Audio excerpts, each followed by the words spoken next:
दोस्तों, आज मैं आपको लेकर जाने वाला हूँ कश्मीर।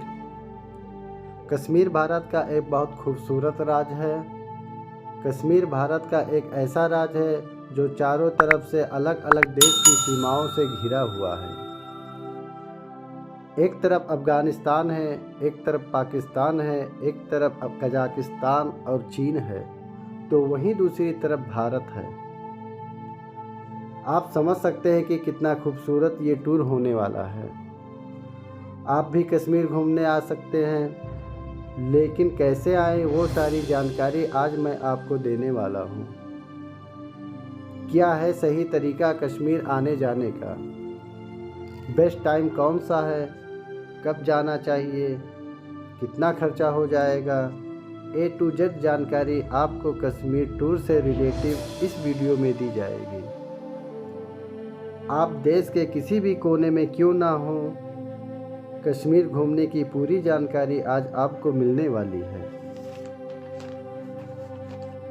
तो बिना स्किप किए इस वीडियो को पूरा ज़रूर देखिएगा और ऐसी ही इंटरटेनिंग और इन्फॉर्मेटिव वीडियो देखते रहना चाहते हैं तो सब्सक्राइब करिएगा। साथ में बेल आइकन दबाने के बाद होल बटन पर क्लिक जरूर करें। वीडियो अच्छी लगे तो लाइक और शेयर करके ही जाइएगा। तो चलिए आज चलते हैं कश्मीर।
तो फ्रेंड्स, अब बात करते हैं कि कश्मीर कैसे पहुंचा जाए।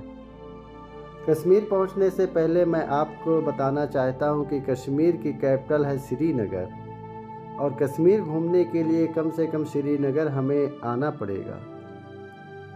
इसके बाद हम चारों तरफ कश्मीर घूम सकते हैं। चलिए अब बात करते हैं कि कश्मीर कैसे आएँ, जाने का तरीका क्या क्या है। अगर आप बाई फ्लाइट आना चाहते हैं तो देश के सभी बड़े बड़े शहरों से डायरेक्ट फ़्लाइट अवेलेबल है। दिल्ली की फ़्लाइट की बात करें तो 5,000 से 7,000 टिकट पर पर्सन बनता है। दिल्ली से श्रीनगर की फ़्लाइट की करीब 1.5 घंटे का समय लगता है। अगर आप बाई बस आना चाहते हैं तो दिल्ली से डायरेक्ट बस श्रीनगर के लिए दिल्ली से भी अवेलेबल है। इसके अलावा देश के बड़े बड़े अन्य शहरों से भी श्रीनगर के लिए डायरेक्ट बस सेवा उपलब्ध है। आप चाहे तो डायरेक्ट ऑनलाइन सेवा पर भी बस बुक करा सकते हैं, जिसका वेबसाइट है www.jksrct.com पर। दिल्ली से श्रीनगर की प्राइस के बारे में बात करें तो वैलो बस का 2199 पर पर्सन का, सेकंड AC का 1837 पर पर्सन और ऑर्डिनरी बस की बात करें तो 1649 रुपये पर पर्सन का। अब बात करते हैं दोस्तों ट्रेन की। ट्रेन से आना चाहते हैं तो नज़दीकी जो रेलवे स्टेशन है वो है जम्मू तवी, दूसरा है उधमपुर और तीसरा है कटरा। जम्मू तवी से श्रीनगर के बीच की दूरी 249 किलोमीटर है। उधमपुर से श्रीनगर 182 किलोमीटर है और वहीं कटरा से श्रीनगर के बीच की दूरी 222 किलोमीटर है। अब बात करते हैं उधमपुर रेलवे स्टेशन सबसे बेस्ट ऑप्शन होता है श्रीनगर जाने के लिए। इसके अलावा आपको उधमपुर से बनिहाल बाय बस या बाय टैक्सी बनिहाल तक आना होगा। बनिहाल एक ऐसी जगह है जहां पर रेलवे स्टेशन मौजूद है, उसके बीच कोई ऑप्शन नहीं। उधमपुर और बनिहाल के बीच करीब 88 किलोमीटर रेल लाइन नहीं है, लेकिन इस समय इसका काम चल रहा है, जो बताया जा रहा है कि लास्ट 2024 या 2025 तक एक दूसरे से जोड़ दी जाएगी, जिससे जम्मू से डायरेक्ट श्रीनगर के लिए ट्रेन का सफ़र कर सकेंगे। बनिहाल रेलवे स्टेशन से हर 1 घंटे पर श्रीनगर के लिए ट्रेन अवेलेबल है। ये रेल सफ़र बहुत ही खास होता है। इसमें बैठकर कश्मीर की खूबसूरत एवं सुंदर आकर्षक नज़ारों को देख सकते हैं। इसके अलावा कटरा से बाय बस से भी श्रीनगर के लिए आ सकते हैं, जिनका किराया 650 रुपये पर पर्सन से 850 रुपये पर पर्सन का है। दूसरा ऑप्शन है कि आज आप चाहें तो टैक्सी से रेट कर सकते हैं, 800 से 1200 तक है, और ये रेट सीजन पर डिपेंड करते हैं। अब बात करते हैं कि श्रीनगर में स्टे कहाँ करें। श्रीनगर में बहुत सारे होटल अवेलेबल है। होटल में रुकना तो बहुत आम बात है, किसी भी शहर में आसानी से होटल में रुक सकते हैं। हम कहेंगे जो श्रीनगर में जाने की इच्छा रखते हैं वो हाउस बोट में नाइट स्टे करें, क्योंकि श्रीनगर में डल झील है और इसी डल झील में बनी हाउस बोट है जो काफ़ी फेमस है। चाहें तो इसमें स्टे कर सकते हैं। इसका चार्ज बहुत ज़्यादा नहीं है, 1000 से 1500 रुपये तक के नॉर्मल रूम मिल जाएंगे। वरना बात करें लग्जरी 3 स्टार 5 स्टार की, तो इसमें करीब 10,000 से 20,000 तक भी अवेलेबल होते हैं। हाउस बोट तक पहुँचे कैसे? अगर आप शिकारा राइड करते हैं तो उसी पैसे में ये इनक्लूड होता है, हाउस बोट लाने तक और वापस गेट पहुंचाने तक का।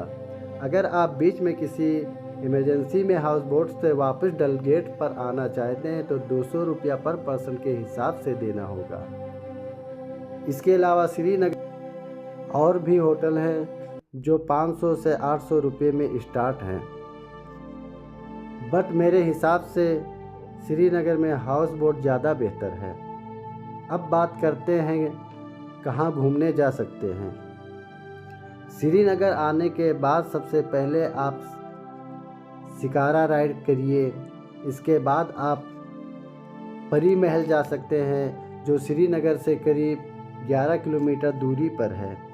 वापस में आप शाही चश्मा बाग जो 1 एकड़ में फैला है। तीसरा है नागिन झील जा सकते हैं, जो डल लेक का एक हिस्सा है। इसके बाद निशंत बाग है, शंकराचार्य टेम्पल है जहाँ पे जय जय शिव शंकर का गाना फिल्माया गया था राजेश खन्ना का, और दूसरा हजरत बल शाही है जहाँ पर बजरंगी भाईजान का शूटिंग हुआ था। इसके अलावा और तमाम बाग बगीचे वहाँ पे टूर पैलेस के हिसाब से बने हुए हैं, जहाँ पे आप मनोरंजन सारे दिन में कर सकते हैं। शालीमार बाग और लाल चौक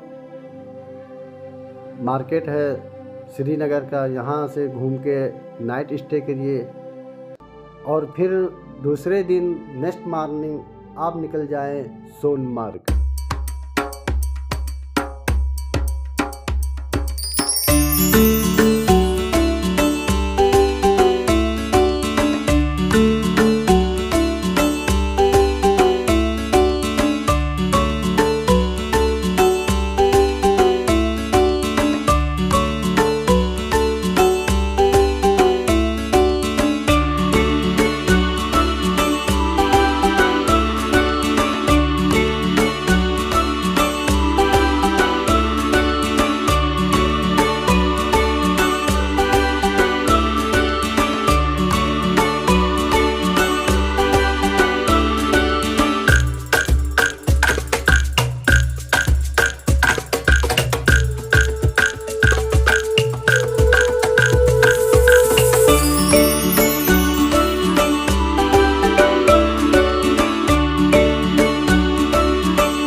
सोनमर्ग श्रीनगर से करीब 82 किलोमीटर की दूरी पर है और करीब 3.5 घंटे का समय लगता है। सोनमर्ग जाने के लिए श्रीनगर से आप टैक्सी से रेंट कर सकते हैं, जिसका कुल किराया 4,000 करीब होगा। सोनमर्ग में आपको होटल आसानी से मिल सकते हैं, जिसका किराया 1200 से 1500 तक है। वेदर सीजन में 3000 से 3500 तक अवेलेबल है। सोनमर्ग जाना जाता है आप अपनी सीलिंग रूट के लिए। अगर आप लद्दाख टूर करते हैं वाया श्रीनगर से कारगिल, उसी रूट के रास्ते में पड़ता है सोनमर्ग। और जो लोग लद्दाख जाते हैं वो एक रात का स्टे सोनमर्ग में भी करते हैं। सोनमर्ग में आप काफ़ी अलग अलग पॉइंट पर घूमने जा सकते हैं। अगर आपके पास प्रॉपर समय है तो इन जगहों पे ज़रूर जाइएगा। थाजीवाल ग्लेशियर, वाइट रिवर, वैष्णव लाइक, बालटाल वैली। इसके अलावा आप बहुत सारी ट्रैकिंग एक्सपीरियंस लेना चाहते हैं तो सोनमर्ग अपनी ट्रैकिंग के रूप में जाना जाता है। और जो लोग लद्दाख जाते हैं वो सोनमर्ग के आगे जो ज़िला 0 पॉइंट, मीनामर्ग, द्रास, कारगिल होकर जाते हैं।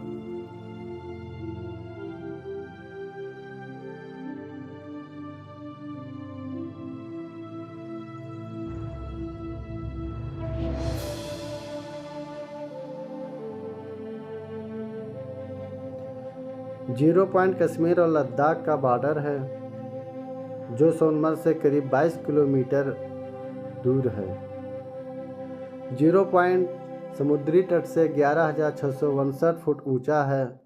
यहाँ का टेम्परेचर हमेशा जीरो पॉइंट के करीब होता है, इसीलिए इसे जीरो पॉइंट के नाम से जाना जाता है। यहाँ की ऑक्सीजन लेवल बहुत ही कम हो जाता है। यहाँ भी आपको ट्रैकिंग वगैरह मिल जाएगा।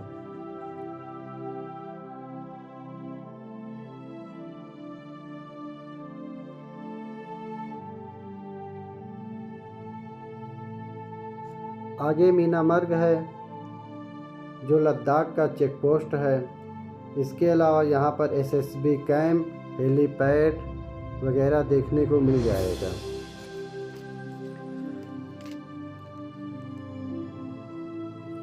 इसके अलावा आगे द्रास पड़ता है। द्रास वर्ल्ड का पहला रशिया का शहर साइबेरिया आता है। दूसरे नंबर पे द्रास आता है। यहाँ पर सर्दियों में -55 -65 डिग्री होता है। बहुत यूनिक जगह है ये। और तीसरा कारगिल में वार मेमोरियल पड़ता है, जहाँ पर शहीदों की समाधि बनी हुई है। और 1957, 1999, 1996 में जहाँ पर युद्ध हुआ था टाइगर हिल पहाड़ी का, वहाँ पर 1999 में जो युद्ध हुआ था उसमें जो शहीद हुए, शहीदों की समाधि बनी है।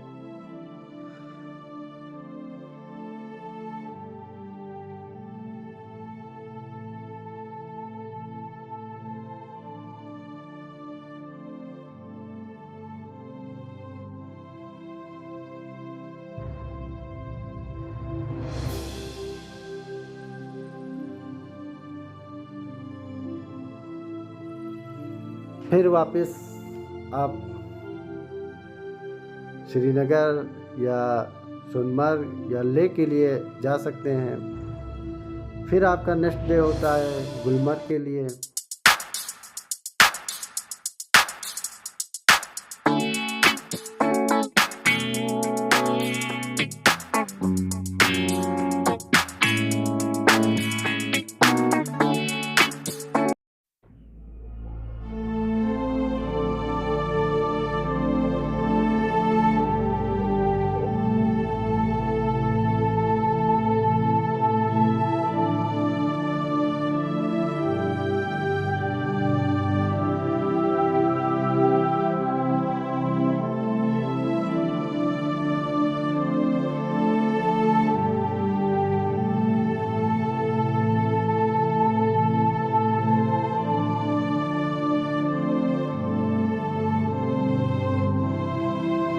गुलमर्ग श्रीनगर से करीब 60 किलोमीटर है। गुलमर्ग जाने के लिए आप प्राइवेट टैक्सी का पूरा पैकेज बुक करा सकते हैं, जिसका किराया 2500 से 3000 होगा, जिसमें वो आपको गुलमर्ग ले जाएंगे और वापस श्रीनगर ड्रॉप करेंगे। दूसरा ऑप्शन है कि आप बस से चले जाएं तो 70 से 80 रुपया पर पर्सन का किराया होगा। अगर आप गुलमर्ग स्टे करना चाहते हैं तो गुलमर्ग में स्टे करने के लिए जो होटल होता है वो काफ़ी ज़्यादा कास्टली होता है, करीब 2000 से 3000 तक का। वैसे देखा जाए तो सीज़न के हिसाब से होटलों के रेट कम ज़्यादा होते रहते हैं। गुलमर्ग एडवेंचर लवर के लिए बहुत ही शानदार जगह है। अब आपको चुनाव करना है कि गुलमर्ग में ही स्टे करना है या फिर गुलमर्ग आने के बाद इवनिंग तक एंजॉय करने के बाद श्रीनगर जाना है। जो आपको सही लगे वो आप कर सकते हैं। अगर आप श्रीनगर में लेना चाहते हैं तो यहाँ पहले भी मैं बता चुका हूँ करीब 700-800 से 1200 रुपये तक के पर होटल रूम मिल जाएंगे। गुलमर्ग आने के बाद गुलमर्ग में गोंडोला राइड तो बनता है। ये राइड बेहद ख़ास होता है। इसके अलावा इसको रोपवे भी बोलते हैं, जो बेसिकली 2 फेस तक होती है।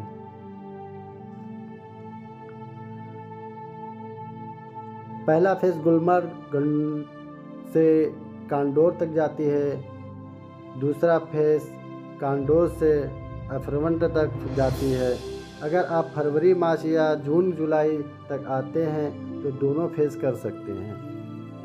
बट आप वेदर सीजन में आते हैं जैसे नवंबर, दिसंबर, जनवरी तो फेस 1 तक ही जा सकते हैं। गुलमर्ग गंडोला राइड का रेट है फेस 1 का 750 पर पर्सन, सेकंड फेज का 950 पर पर्सन। अगर आप दोनों फेज तक जाना चाहते हैं तो 1690 पर पर्सन तक का होता है। आप चाहें तो इसे ऑनलाइन बुकिंग कर सकते हैं। गुलमर्ग में आने के बाद क्या क्या कर सकते हैं? Skating, car riding. अब बात करते हैं खाने की।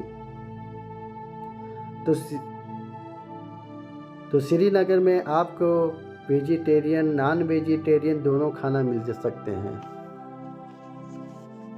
बेस्ट टाइम कौन सा है श्रीनगर आने का? देखिए, बेस्ट टाइम जो मार्च से लेकर जुलाई तक का, क्योंकि इस महीने में टूरिस्ट बहुत ही ज़्यादा आते हैं श्रीनगर में। और नवंबर, दिसंबर, जनवरी में जो कि वेदर के समय में कुछ रास्ते बंद कर दिए जाते हैं, जिससे आप कम ही घूम सकते हैं। बट आप स्नोफॉल देखना चाहते हैं, बहुत ही ज़्यादा आप स्नो लवर हैं, तो फिर आप वेदर के महीने में ही आएँ। इस समय या स्नोफॉल बहुत ही मिलता है। इस तरह से आप कश्मीर के तीनों बड़े बड़े शहरों को कवर कर सकते हैं, जिसमें श्रीनगर, डल लेक, सोनमर्ग और गुलमर्ग रहेगा। यहाँ पे आप प्रीपेड सिम नहीं चला सकते हैं। पोस्ट पेड सिम या तो पहले से आप अवेलेबल करा के लाएँ या फिर यहाँ पे आप पोस्ट पेड सिम लीजिए। यहाँ पे आने के बाद आप लोगों को कैसा लगेगा ये कमेंट में ज़रूर बताइएगा। हमारे वीडियो को आप लाइक ज़रूर करिए, सब्सक्राइब करिए। धन्यवाद।